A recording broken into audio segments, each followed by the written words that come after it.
Shalom warriors, and welcome to the daily warfare drop with Raphael, Rabbi.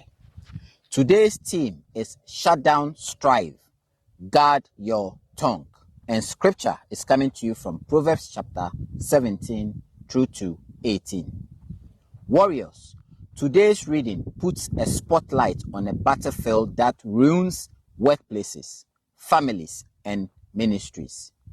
Strife, gossip, and pride. Proverbs 17 shows how conflict spreads when people keep throwing words like fuel on a fire.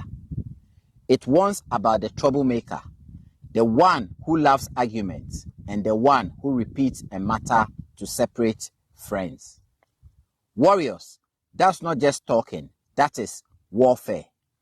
The enemy uses careless speech to fracture trust, poison teams, and turn homes into cold zones. Then, in Proverbs 18, makes it even clearer. Life and death are in the power of the tongue. Words can heal or they can wound. At work, gossip can destroy someone's reputation in a week. In family, pride can keep people silent for years.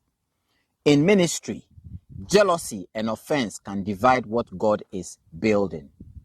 And Proverbs also warns about isolation.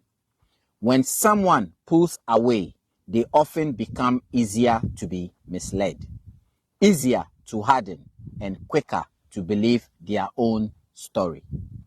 As a former British Army soldier, I learned this. Confusion and missed messages cost lives. Clear words, clear order, and discipline protect people. Spiritually, it's the same. Loose talk creates chaos, but controlled speech creates covering. So, today, be intentional. Before you speak, ask, is this true? Is it necessary? Is it loving? If you are offended, take it to God first. Then address it with humility, not heat. Refuse to carry rumors. Refuse to win with words and lose peace.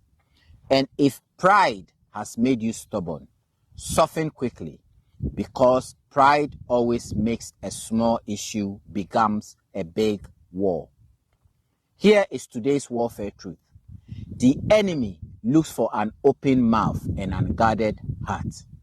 Wisdom shuts the door. Warriors, speak life, reject gossip, and walk in humility and protect unity. Read these scriptures for yourself carefully and let the Holy Spirit lead you into truth and repentance.